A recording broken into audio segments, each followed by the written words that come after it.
Tal como lo cortés no quita lo valiente, así lo hilarante no quita lo profundo.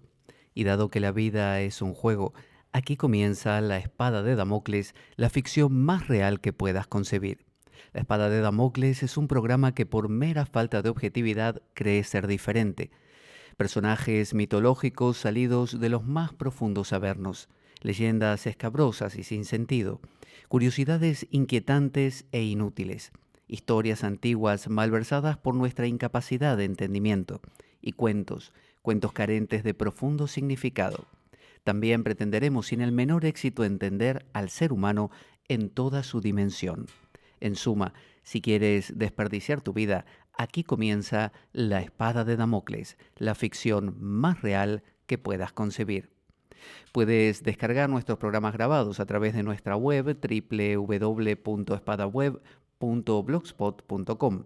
Puedes enviarnos mensajes a través de Twitter, @PabloJVeloso. Puedes enviarnos un correo a info.espadaweb@gmail.com con comentarios, opiniones, sugerencias, lo que tú quieras. Puedes también sumarte a nuestro grupo de Facebook llamado La Espada de Damocles y también a nuestro grupo de Telegram llamado también La Espada de Damocles. También puedes compartir este programa y es una sugerencia que lo hagas a través de las redes sociales. Cuanto más mejor, así da vueltas por ahí y también subirlo a tus propios canales con toda libertad. Bueno, estamos aquí un domingo más en la Biblioteca Pública del Fontán, en Oviedo, y vamos a hablar de un tema que tiene que ver con las fechas. Tengo aquí el árbol correspondiente navideño, o sea que vamos a hablar, entre otras cosas, de la simbología de esto. Este árbol navideño que nos acompaña cada año, que las familias lo suelen armar ahí por el, si no me equivoco, 8 de diciembre, que es la fecha, bueno, de la Virgen, pero también es la fecha donde se arma el arbolito. Y para muchas familias es un ritual, montarlo, armarlo, es muy bonito, muy bello de verlo después armado. En este caso está el pino o abeto sin nada. Pero bueno, las familias lo decoran, le ponen las borlas, las de distintos colores, las luces, también las guirnaldas, y bueno, finalmente aparecen los regalos al pie del árbol. Y la estrella, obviamente, la estrella en la punta. Hoy vamos a aprender, entre otras cosas, cuál es el simbolismo que tiene este árbol navideño. Y les aseguro que, como resultado de lo que aprendamos hoy, cuando lleguen a casa van a mirar su arbolito de otra manera y van a meditar en él y van a sacar algunas conclusiones muy interesantes. Antes de comenzar, tenemos que decir que todo símbolo, como es el árbol de Navidad, entre otros, tiene múltiples significados, múltiples interpretaciones. Es decir, si alguien viene y dice, no, no, no, para mí, qué sé yo, las borlas significan tal cosa. Bueno, también, también. El árbol navideño muchas veces es rechazado por los creyentes porque dicen que viene de lo pagano. Y está esa idea muy extendida de que, bueno, si viene de lo pagano, no es cristiano. Y si no es cristiano, no sirve, ¿no? No vale. Cada religión piensa que lo que no nació dentro de su seno no es válido. Sin embargo, si entendemos que el ser humano plasma en todo lo que encuentra a su paso a sí mismo, se plasma, puede reconocerse en cualquier cosa. Así que si mañana dentro de la religión cristiana, islámica o budista o hinduista aparece el X símbolo nuevo, bueno, ese símbolo seguramente será engordado y en él serán plasmados muchos de los aspectos de todos los seres humanos de esa cultura. Por lo tanto, será tan válido como cualquier otro símbolo que hubiese nacido en ese seno. Así que dicho esto, podemos decir que el árbol de Navidad tiene todo el derecho de aparecer ahí en nuestras fiestas, por más que en ninguna parte de la Biblia se cite tal cosa como un árbol que acompañó al nacimiento del Cristo o de Jesús en esta tierra. Sí, la Biblia habla de muchos árboles. Conocemos el famoso árbol del bien y del mal, el árbol de Adán y Eva, de donde comieron la manzana y supuestamente hoy estamos donde estamos gracias o por eso, ¿no? Debido a eso. Y también el árbol de la vida, por eso Dios sacó a Adán y Eva del paraíso para que no comieran del árbol de la vida.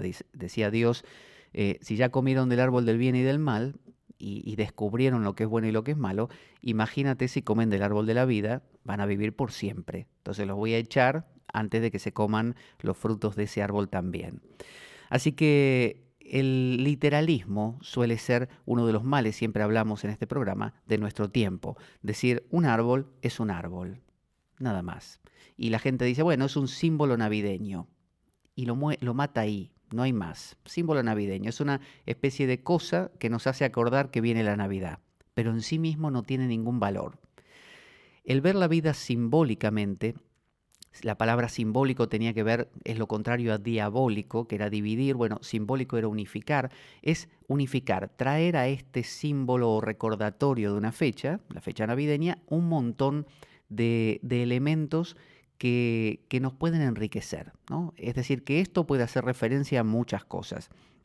Entonces, a veces inclusive las culturas del norte, que tienen el frío, ¿no? Que ve que está nevado el árbol, suelen decir, bueno, nos gusta más el árbol, de hecho proviene de las culturas nórdicas, y las culturas mediterráneas lo suelen rechazar todavía más, porque dicen, bueno, nosotros no tenemos ni nieve en las Navidades.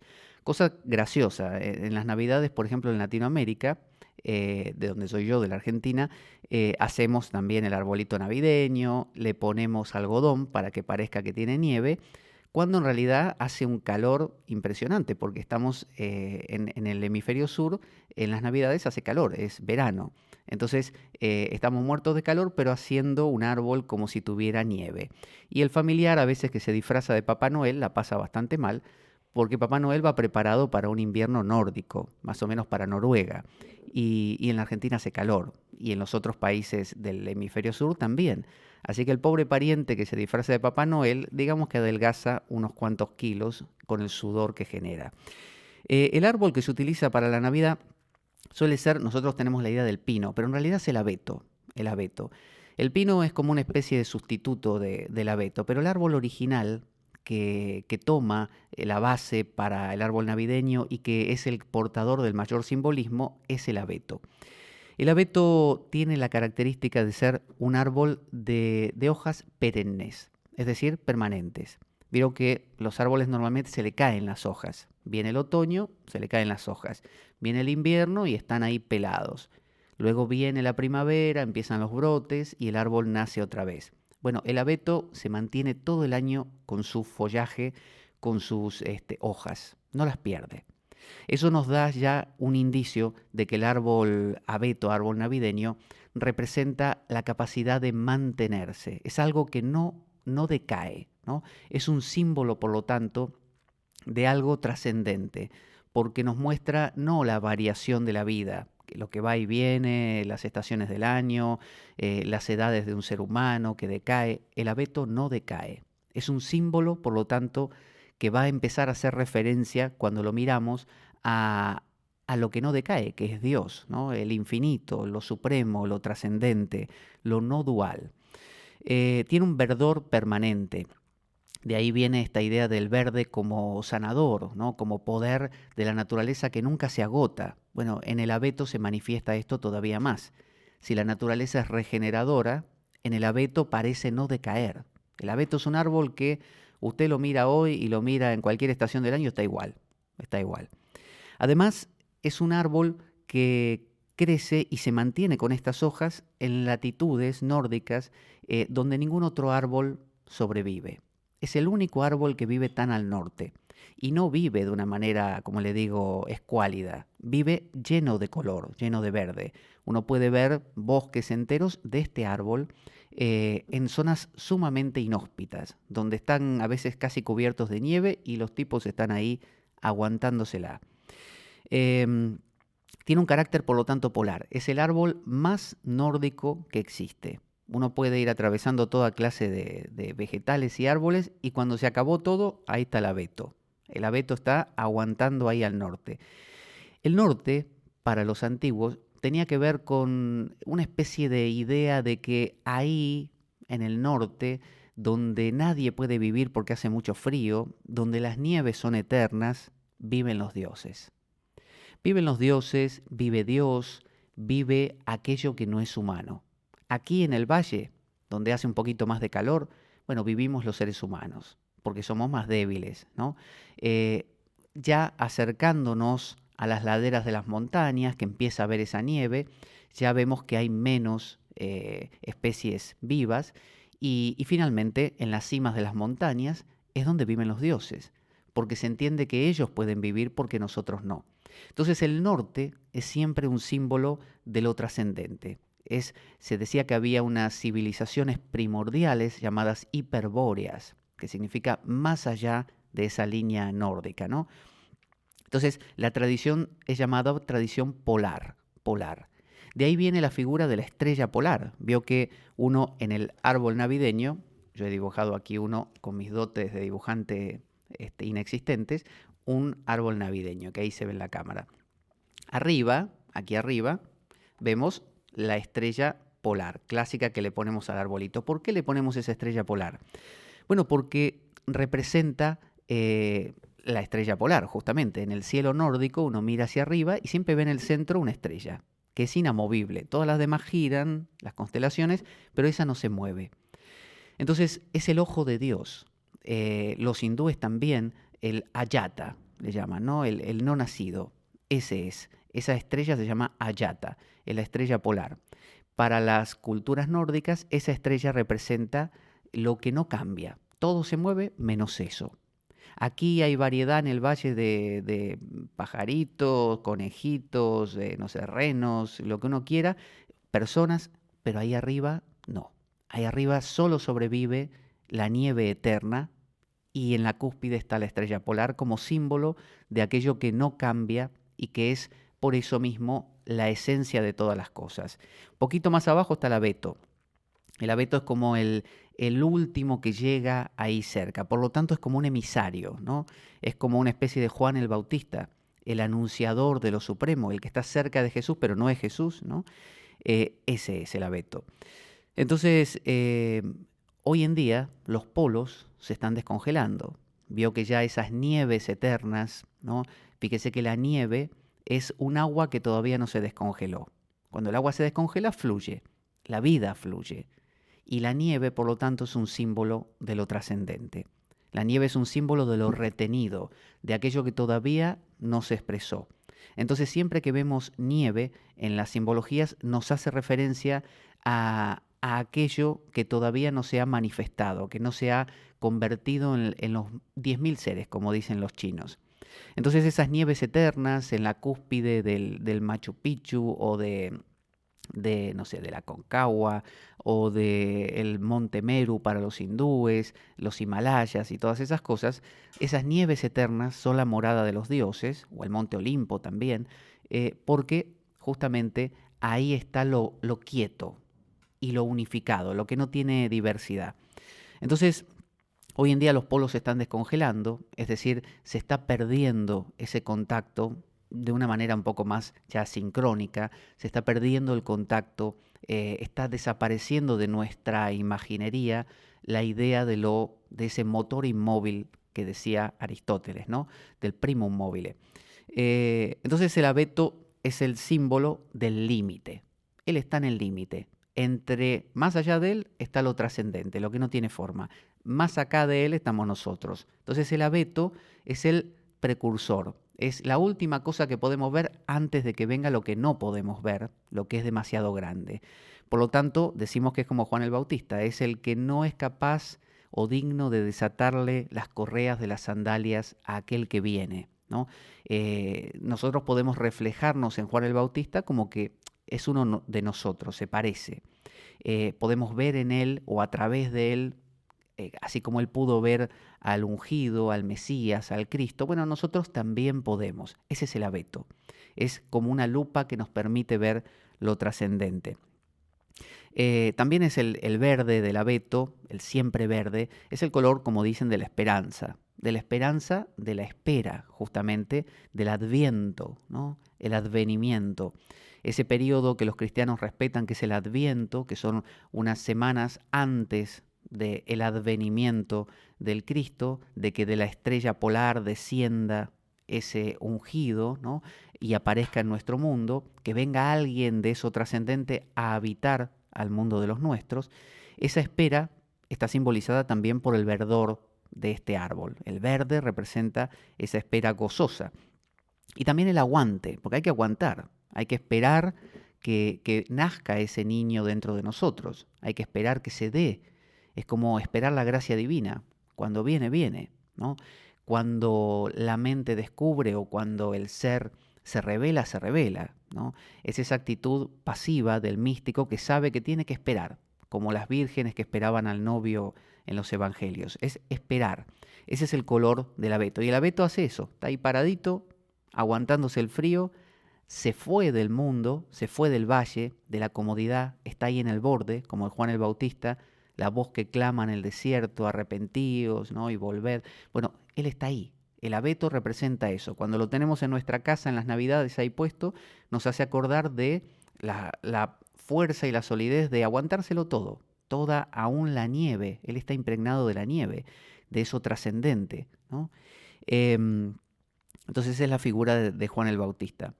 La nieve es, entre otras cosas, la fuerza divina, es la Shekinah, ¿no? De los judíos, la energía femenina, la Shakti de los hindúes, la Virgen María, ¿no? Es símbolo mariano también, porque es aquello que cuando se posa la nieve, después de un tiempo empieza a deshacerse y se convierte en agua que fertiliza, que da vida, que fluye, entre otras cosas, pero viene de lo divino. Entonces, la Shakti para los hindúes, Kali, Durga, Lakshmi, o todas las diosas, o Shekinah de los judíos, es la fuerza, o Kundalini de los yogis, es la fuerza que tiene la esencia de lo trascendente, de Dios mismo en nosotros, en el mundo. Es la nieve que viene al valle y cae, y de ahí se convierte en agua que da fruto. Entonces, la fecha donde se celebra el nacimiento de Cristo y el nacimiento de muchos de estos héroes, ¿no? Se celebraba hacia esas fechas. Mitra también era una deidad que tuvo mucha difusión en el Imperio Romano y era la misma fecha, pero el solsticio de invierno se festeja o se celebra en muchas culturas, más allá de héroes, muchas culturas. ¿Por qué el solsticio de invierno? El solsticio de invierno es el momento donde el sol tiene menos fuerza o dicho de otra manera, la Tierra está más lejos del Sol en el año. Es decir, los días son más largos, son más cortos, perdón, tenemos más oscuridad, más frío. ¿Por qué se elige el momento más frío del año, más oscuro del año, como el momento en que nace el Redentor o que nace la posibilidad de ese despertar? ¿Por qué? ¿Por qué ahí y no cuando el sol está, digamos, a tope de fuerza, de brillo en el verano o en la primavera? ¿Por qué? Bueno, porque se entiende que después de la mayor oscuridad, la noche más larga del año, que es el solsticio de invierno, de ahí en más todo es hacia arriba, todo es crecimiento. Entonces es como decir, la noche terminó, ahora empieza la gloria, ahora empieza el día. Entonces se celebra siempre en los solsticios de invierno, que es hacia el 25 de diciembre, que es cuando empieza todo a aflorar, toda la vida a aparecer otra vez. Y esa vida viene de la estrella polar, desciende, ¿no? ¿Se acuerdan la estrella? La estrella que guió a los 3 reyes magos hacia el pesebre de Belén, fue una estrella. Bueno, es esa visión de lo supremo que viene a señalar algo que ocurre aquí. Entonces, el árbol, tal como Juan el Bautista, es el avisador, el señalador de algo que está por ocurrir aquí, en el valle. El abeto tiene, entre otras cosas, forma de pirámide. Si nosotros lo vemos, de nuevo el arbolito, tiene una forma piramidal. Y la pirámide hace referencia siempre a una cúspide. Vio que hay pirámides en Chichén Itzá, en Centroamérica, como también hay pirámides en Egipto, que son las más famosas, y están los sigurat de los, creo que eran de los sumerios, babilonios. Y bueno, la pirámide tiene esa forma de cúspide y de apertura hacia abajo. Es decir, un centro arriba, trascendente, inamovible, generador de toda la diversidad que ocurre en sus laterales, en sus laderas, y se cimenta en la tierra. El árbol tiene la misma figura, que es la figura de vamos a conectarnos con un solo centro. Ese centro da la vida a toda la diversidad. Y fíjese que en el árbol navideño esa diversidad ocurre por niveles. Nosotros graficamos el árbol navideño como si fueran esas pirámides escalonadas de los aztecas, ¿no? O de los mayas, no me acuerdo ahora. Entonces son niveles. Los hindúes hablan de 3 niveles también, cuando dicen su mantra Gayatri, Om, Bhur, la tierra, Bhuva, el estado intermedio, Swaha, el cielo, ¿no? El mundo de los dioses. En el mundo de los cristianos también está el mundo natural, que es el nuestro, el preternatural, que es donde están los espíritus, y el sobrenatural, que es el mundo de Dios.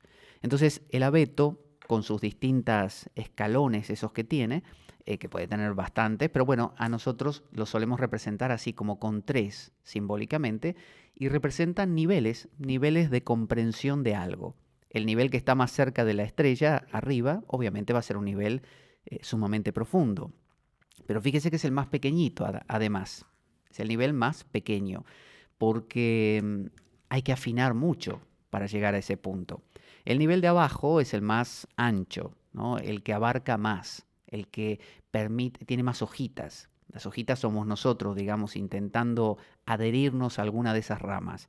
Bueno, es más fácil acceder al nivel inferior, es más amplio, tiene más variedad, posibilidades. Los niveles más sutiles siempre han sido privativos de los místicos, de los yogis, de aquellos que van un poco más allá, como dice el Sutra del Corazón, que dice Gate Gate Paragate Parasam Gate Bodhisattva. Es decir, más allá, todavía más allá, muy más allá, me entrego. Swaha. Swaha sería como llegar a esa estrella, ¿no? La estrella polar que da origen a todo. Podríamos decir que el árbol tiene 2 partes. Aquí lo vemos en la imagen. Las hojas, ¿no? Que está en su copa, que está dividido en distintos escalones, y el tronco. El tronco es como el camino central.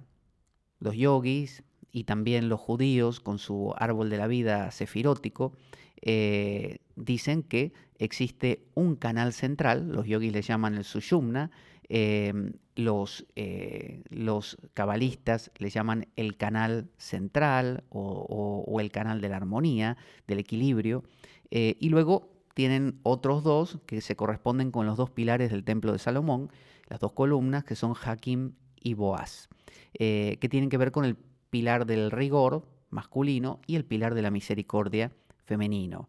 Ese es el árbol de la vida judío. Y se dice que hay un subir en zigzag, ¿no? En zigzag. Pero se busca dentro de este árbol de la vida una integración hacia el canal central, ¿no? Andar por el canal o el pilar del rigor o andar por el pilar de la misericordia, digamos que se llamarían los misterios menores, ¿no? Es como para aquellas personas que todavía no tienen la potencia de meterse por el canal central. El canal central es el que equilibra los polos, es el que para los hindúes equilibra Ida y Pingala, las 2 que se corresponden con las fosas nasales también físicamente. Es decir, la energía solar y la energía lunar, la energía de la fuerza y la energía de la dulzura. Y fíjese que cuando nace Cristo, que ahora hablaremos también de eso, en el pesebre, está junto a María y José.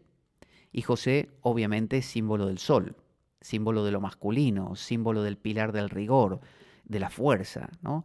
Y María, que siempre se la representa con una media luna abajo de ella, es símbolo de la luna.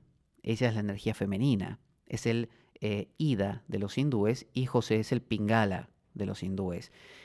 O el pilar del rigor, José, y el pilar de la misericordia, María. Entonces, en el centro, ¿quién está? Jesús, que representa el pilar central. Entonces, la idea es, a través de José, a través de María, a través de mi voluntad, José, de mi fuerza, de mi fuego, y a través de la dulzura, el alma, ¿no? El ánima, María, puedo, equilibrando ambas energías, conocer a Jesús y hacer mi camino de ascenso, ¿no? Despertar. Por eso ya que estamos hablando de eso, vamos a citarlo, uno de los símbolos de esa polaridad son también el famoso buey y la mula. Veo que en los pesebres aparece el buey y la mula. Y con esto vuelvo a eso de que los símbolos no necesitan venir desde el origen de una tradición. Los símbolos pueden agregarse después y tener mucho sentido igualmente. Se dice que el buey y la mula los agregó San Francisco de Asís, o sea que no vienen de los primeros tiempos, no están en la Biblia.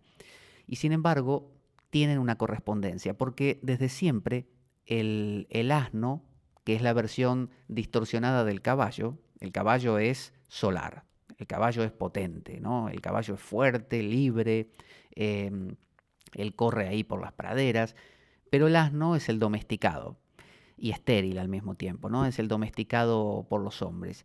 Entonces es la versión como medio distorsionada del sol. El sol es nuestra potencia, el sol es nuestra fuerza, nuestro ego, nuestro yo quiero, yo hago, yo lograré, José. Eh, es la vida activa, se corresponde con la vía del guerrero. Veo esa gente que dice, yo voy a tomar el toro por los cuernos, yo lo voy a hacer a lo bestia, lo voy a lograr, ¿no? Es el guerrero. Que así comienza siempre el camino, ¿no? El camino comienza con una potencia que pone en marcha algo, aún torpemente, no importa. Usted inicia un camino espiritual, aunque sea lo bruto, tarde o temprano eso se equilibra. Es decir, el que pone el puntapié inicial fue ese Juan el Bautista, que también es fuego, José, y luego viene María, que se corresponde con el buey, ¿no? Con la energía del toro. El toro siempre ha sido lunar, sobre todo también por su imagen de los cuernos en forma de curva, por la vaca, ¿no? Símbolo lunar también. Y el buey es su versión distorsionada, es la versión humanizada, es la versión como que le falta. Un buey tarde o temprano evolucionará hacia un toro. Un asno tarde o temprano evolucionará hacia un caballo. Entonces representa este buey a María. Representa la dulzura, representa la luna, representa la parte femenina. Y en la alquimia siempre lo femenino y lo masculino tienen que unirse. Se da el matrimonio del rey y la reina, el matrimonio del sol y la luna, que hay una fusión entre ellos y finalmente mueren. Y nace el rebis, ¿no? El rebis, la figura doble, el resultado de la unión de ambos. Ese es el Cristo, es el que nace. Entonces, ¿por qué es un buey y un asno y no un caballo y un toro? Bueno, porque normalmente uno no empieza a comprender las cosas de la vida con todo el peso de la ley. Uno empieza a los tumbos, uno empieza mal. Y además porque el buey y el asno representan que no son, por ser versiones así distorsionadas, no son comparables con el centro. La cosa está en el centro. Entonces podemos decir que en nuestro humilde arbolito de Navidad, nosotros vemos el tronco en el medio, que no se ve, fíjese, no lo vemos el tronco, porque el camino central está escondido. Es un premio, es algo que uno tiene que conseguir. El camino del equilibrio, del medio. Normalmente lo que vemos son las ramas y las hojas, ¿no? Entonces uno dice, bueno, me gusta este lado, me gusta aquel otro lado, yo voy por la izquierda, yo voy por la derecha, un tomar partido. El equilibrarse y centrarse es un apagarse también, ¿no? Es un apagarse. Siempre se propicia esto por la Virgen María. La Virgen María es la propiciadora, es la que acerca a Cristo. ¿Por qué? ¿Por qué no es José? Bueno, en la India se dice que el Nadi Ida, el de la fosa izquierda, debe ser propiciado para meditar. Cuando uno se sienta a meditar, tiene que fluir el izquierdo. Si no fluye el izquierdo, hay que hacerlo fluir. ¿Cómo se hace? Bueno, entre otras cosas, uno se tumba sobre el lado derecho del cuerpo o aprieta con la mano, si quiere, la axila derecha y se destapa la fosa izquierda. Eso es matemático, es así, es físico. Entonces, no quiero decir que la fosa y el fluir del aire en esa fosa impliquen un despertar de la energía femenina. Lo que es un símbolo. Y cuando usted hace fluir la fosa físicamente, usted se conecta con la idea de lo femenino y eso es lo que transforma. Entonces, la Virgen es el camino a, lo femenino es el camino a. ¿Por qué lo femenino? Porque lo femenino aquieta. Y el tronco central, usted no lo ve, está oculto. Hace falta acallar la locura, ¿no? De lo que está alrededor, ¿no? Colores, ya el árbol de Navidad tiene guirnaldas, luces, borlas, ¿no? De todo. Usted necesita ir al tronco. El tronco no lo ve. Y para ir al tronco usted necesita ingresar por la Virgen, ingresar por María, ingresar por el canal tranquilo.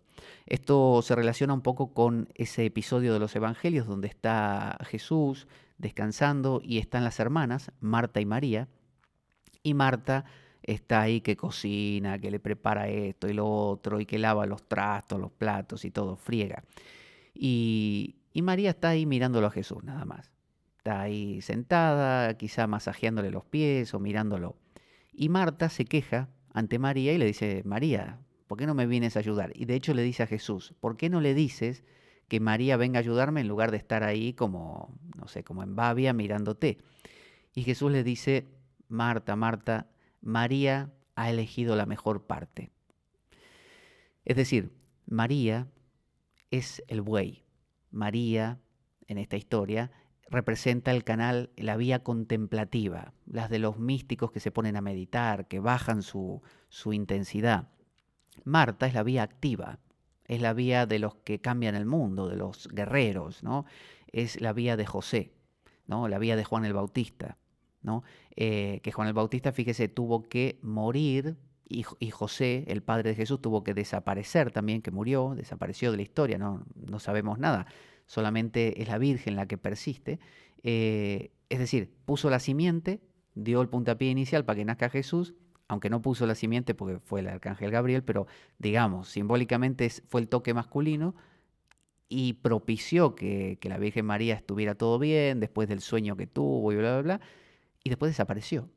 Es decir, la fuerza inicial que nos mete en el camino espiritual, por así decirlo, tiene que dejar espacio, salir de nuestra vida y dejar que entre lo femenino, dejar que entre la Virgen, dejar que entre el lado ida, el lado del canal de la misericordia, el buey, María, ¿no? El canal contemplativo, que a su vez tienen su relación también con Caín y Abel. Se acuerda que Caín era agricultor, mientras que Abel era ganadero, ¿no? El ganadero obviamente tiene que ver con la vida del guerrero, el sol, mientras que el otro, Caín, que es agricultor, tenía que ver con la vía de la luna, como la Virgen María. Por eso es que el que sobrevivió es Caín y no Abel. Abel murió. Es decir, hay que matar al sol. El sol arranca, José arranca con toda la fuerza, pero después lo quitamos del asunto porque molesta. El ego puede ser el motivador de algo, pero después trae problemas. Entonces, volviendo al árbol, decimos que los misterios menores están en la copa, y en el tronco están los misterios mayores. Ahí está la cosa. El tronco es la esencia de la cuestión, es lo que tenemos que buscar, es el equilibrio. Entonces tenemos la estrella, que es el polo por donde entra la divinidad y se manifiesta en todos sus colores. Cuanto más abajo, más variedad, más confusión también. Cuanto más hacia arriba, más unidad, ¿no? Se unifica como en una punta. Y luego tenemos también que hay guirnaldas. ¿Por qué ponemos guirnaldas? Esas guirnaldas que van conectando, aquí lo vemos en el dibujo, un lado y otro del árbol. ¿Por qué? Y de hecho conectan también un nivel y otro. Se dice en el árbol de la vida de los judíos que la fuerza, la Shekinah, la energía esa que tiene que ir subiendo, sube en zigzag. Sube en zigzag. Los yogis consideran que Kundalini también muchas veces sube recta y otras veces sube en forma de zigzag porque es una serpiente. Es una serpiente que repta. A veces va rebotando entre distintos chakras hasta llegar a el Sahasrara en la coronilla de la cabeza, o al entrecejo, ¿no? Al Ajna chakra. Y ese subir en zigzag implica ir tocando distintos niveles. Entonces, las guirnaldas de nuestro arbolito navideño representan la conexión de niveles, representan que no está separada la cosa, que si usted está en el nivel 2, no es que desconoce el nivel 3, o el nivel, si quiere poner más arriba el 1. Sí lo conoce, hay una escalera, hay un punto de conexión, hay una manera de llegar a ello. En su nivel ya hay algo del siguiente. Esa es la guirnalda. La guirnalda es la conexión. Demuestra que no es que usted viva en un plano y jamás va a entender o acceder al siguiente. Las guirnaldas son la conexión entre mundos.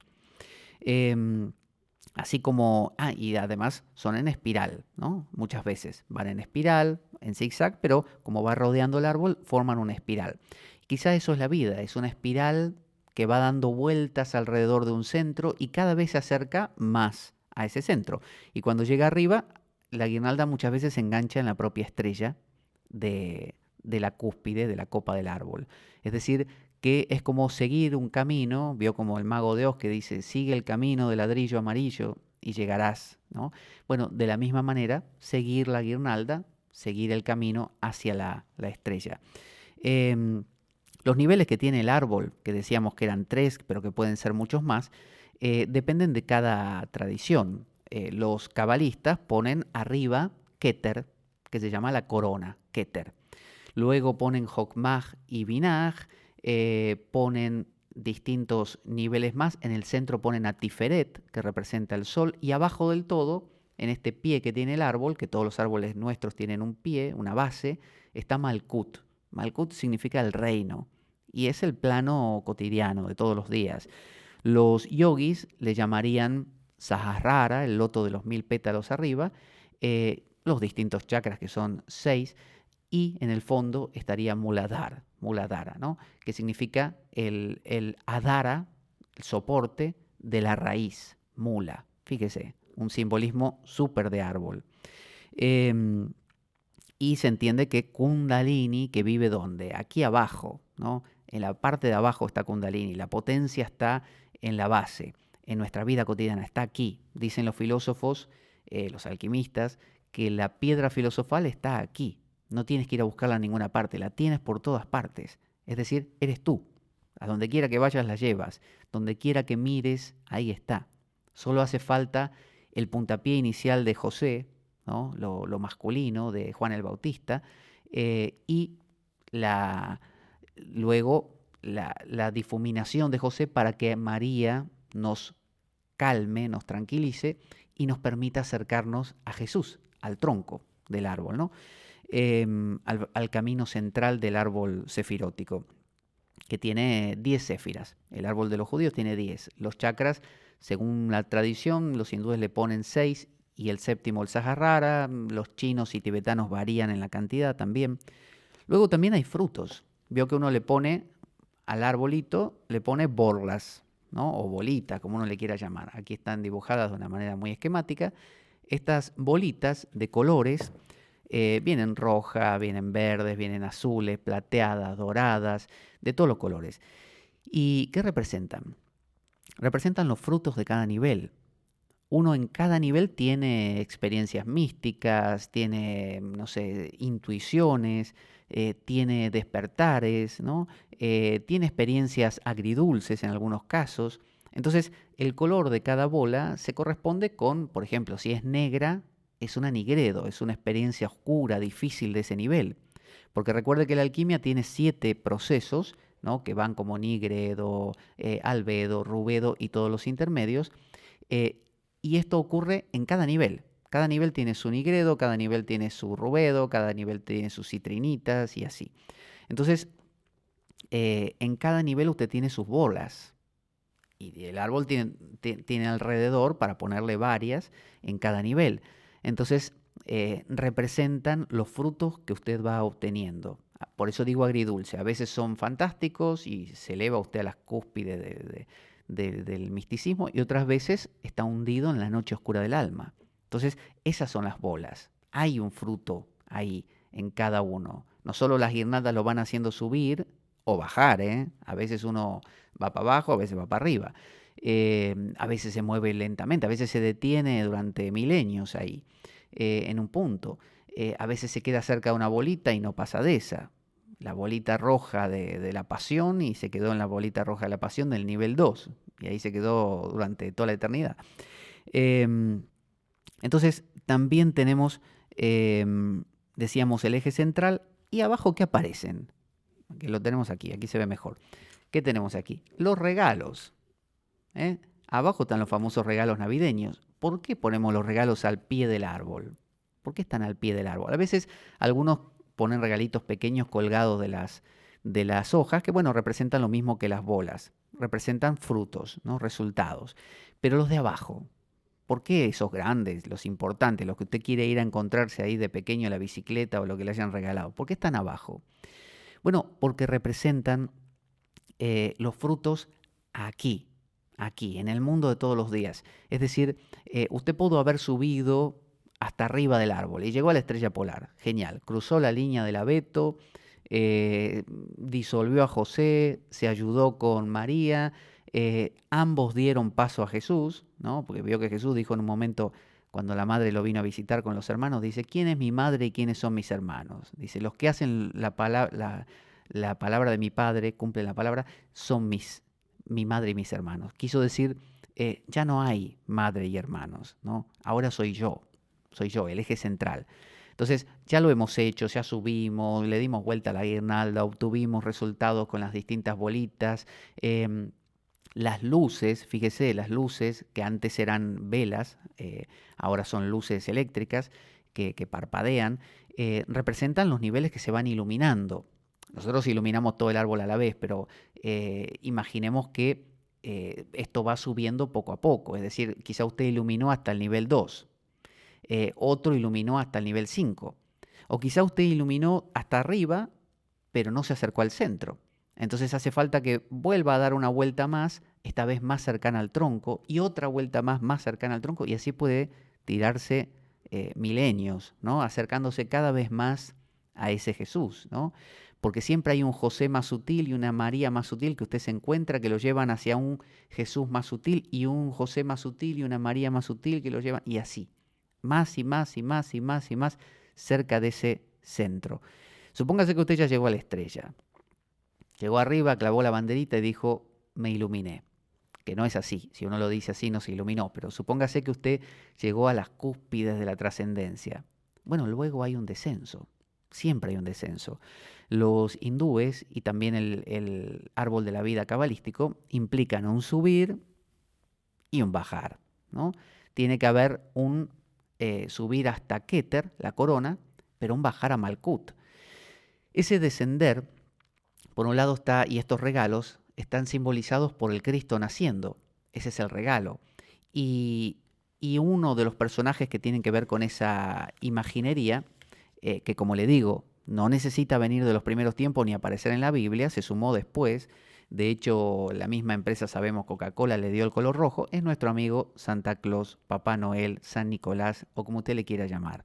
Un tipo gordo, vestido de rojo, con los cachetes colorados y que trae regalos en las Navidades haciendo sonar una campana y diciendo jo, jo, jo, feliz Navidad, ¿no? Ese lo conoce. Con un trineo de reno, con como 9 renos, la tradición le ha puesto nombres a cada uno y cosas por el estilo. Papá Noel viene para regalar. Es decir, ¿de dónde viene Papá Noel? Del Polo Norte. Viene de arriba, de la estrella, ¿o no? Él vive más allá de la línea de abetos. ¿Dónde vive Papá Noel? En el Polo Norte, donde nadie puede vivir.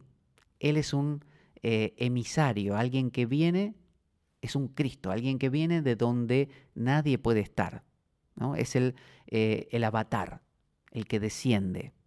El Bodhisattva también, es el Buda que alcanzó la iluminación y luego regresa. Es decir, el que no se queda, el que vuelve. Entonces, él aparece en las Navidades, que es la fecha donde la simbología de todo esto confluye con el clima que tenemos alrededor y el solsticio, es decir, lo de afuera y lo de adentro nos hablan de lo mismo. Bueno, él aparece y ¿qué trae? Por empezar, trae regalos, ¿no? Es decir, trae frutos.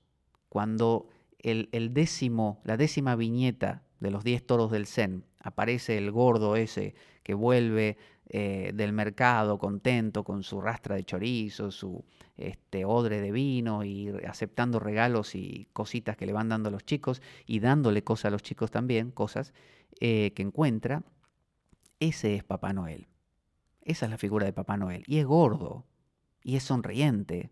El Buda ese es gordo, es sonriente, orejas largas, no tendrá barba blanca y gorro y ropa de nórdico porque no haría frío en esa parte de China, no sé.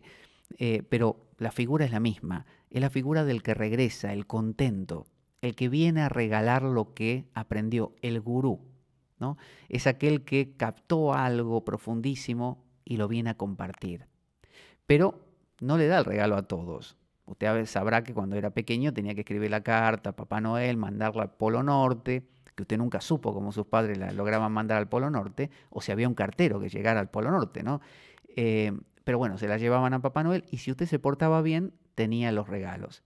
¿Qué es que se porte bien? Portarse bien significa caminar este camino de la manera adecuada. Si usted lo ha hecho, bueno, usted obtiene los frutos aquí.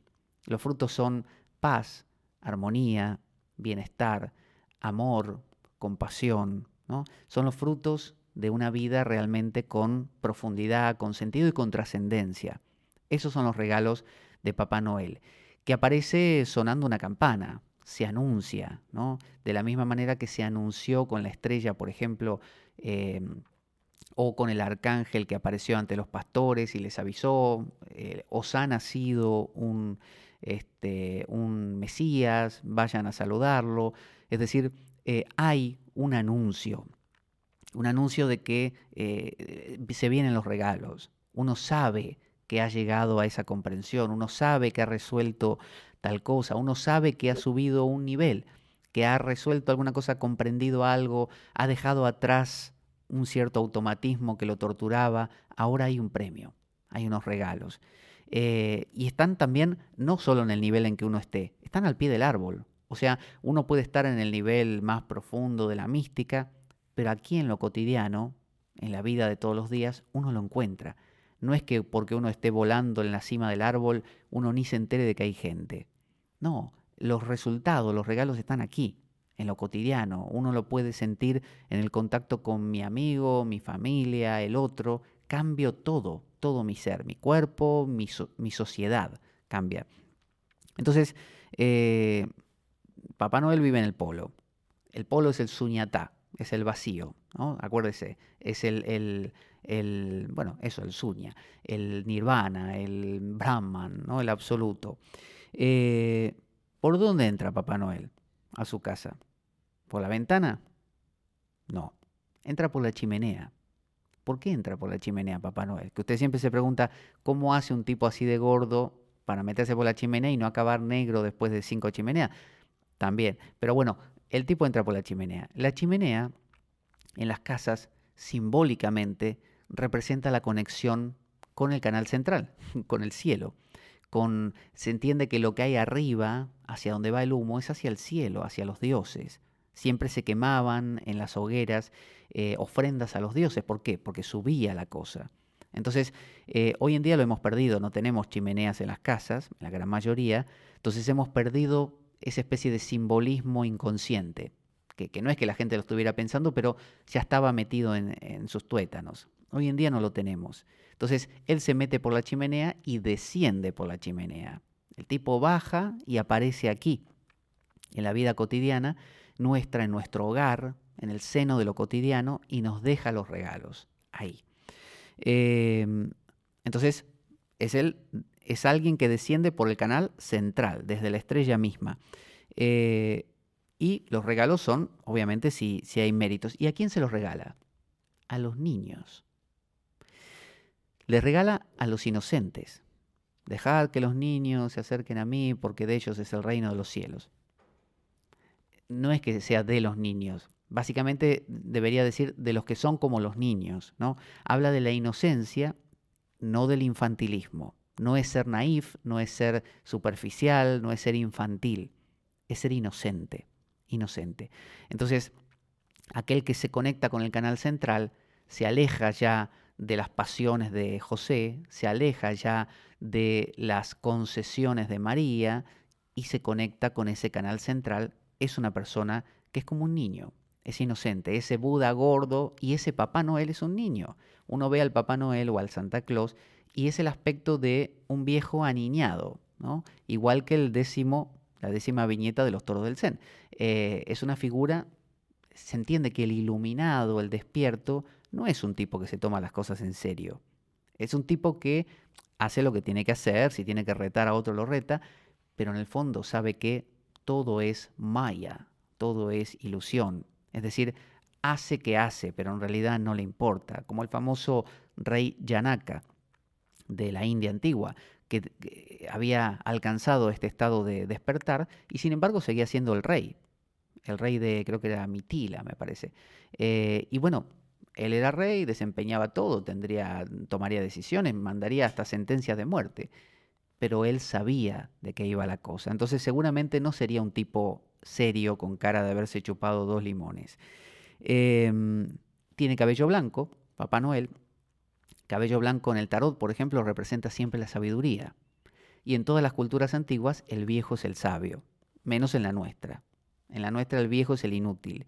En las antiguas el viejo es el sabio, porque es el que acopió experiencias, oyó muchas cosas, las recuerda, las cuenta.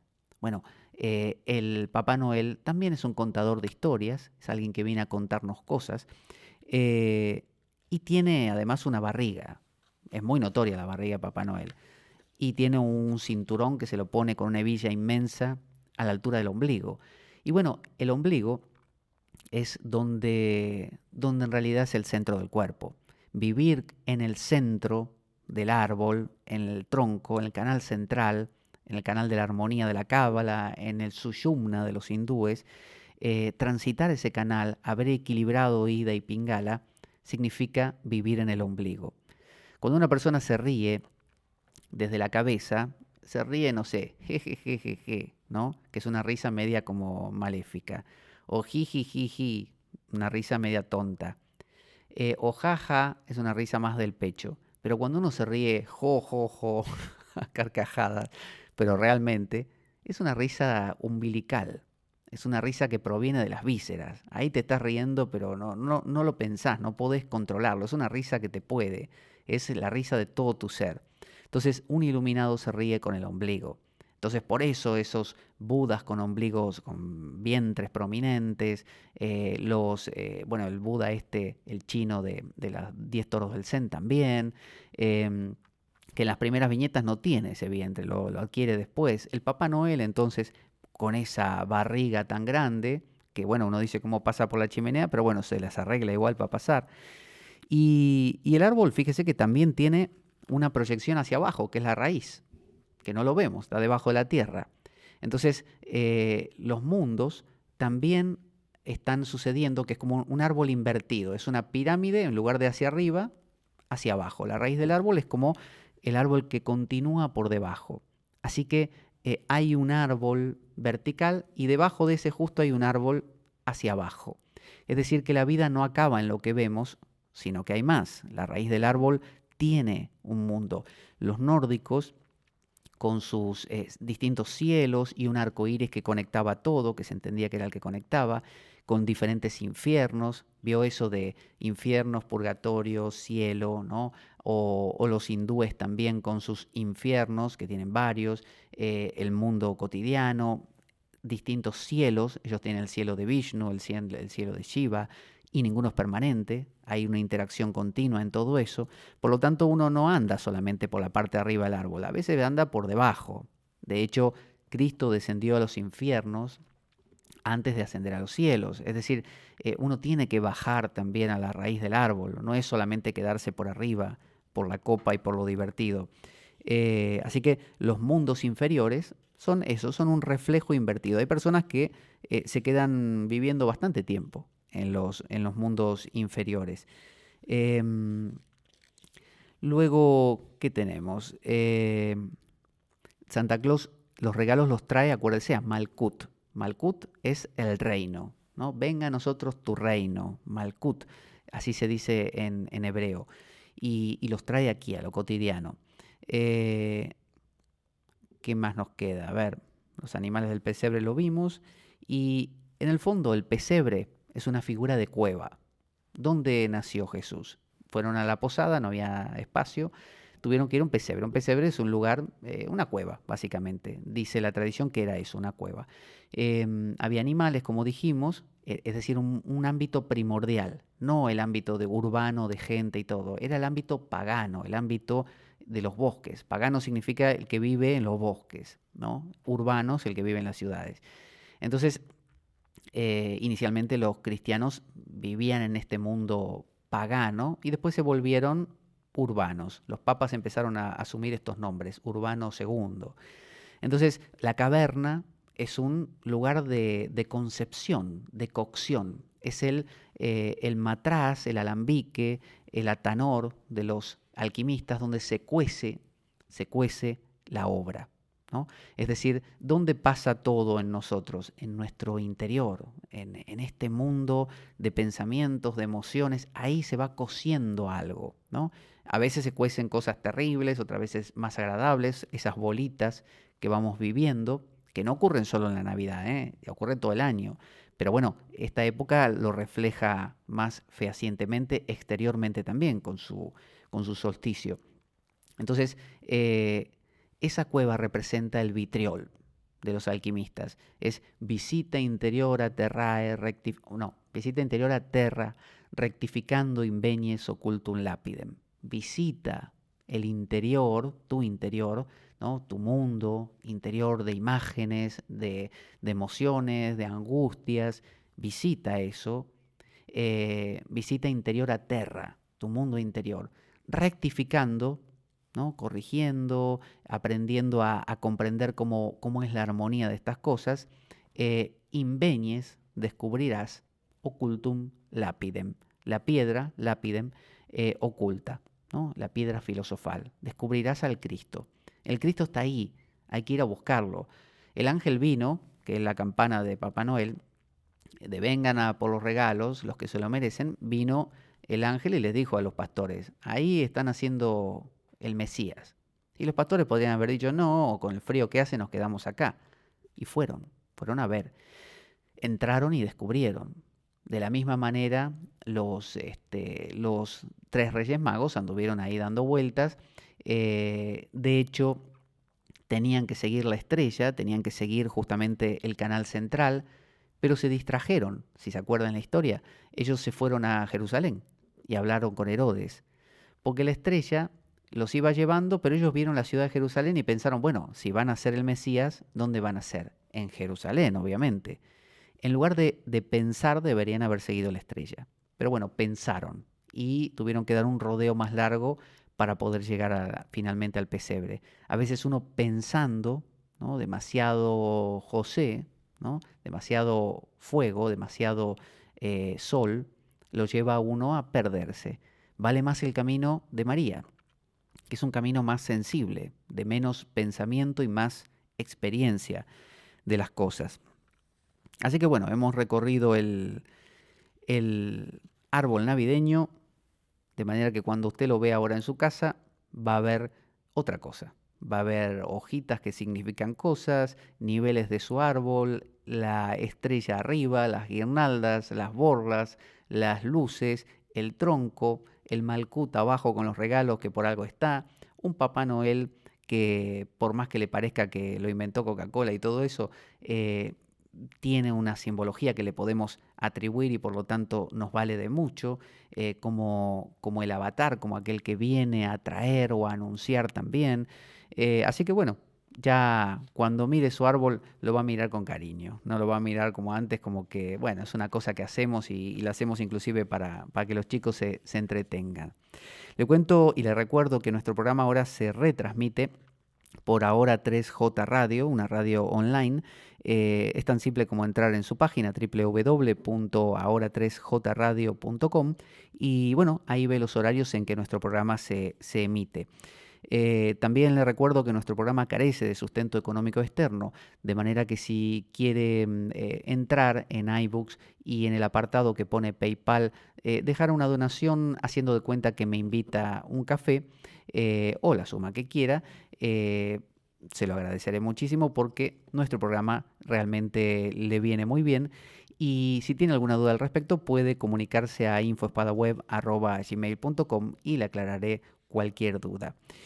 Así que, dado que la vida es un macabro juego concebido por una mente perversa, únete a nosotros la próxima vez que escuches las siguientes palabras: la espada de Damocles, la ficción más real que puedas concebir. Buena vida para todos, buena semana y avanti damocleanos. Muchas gracias.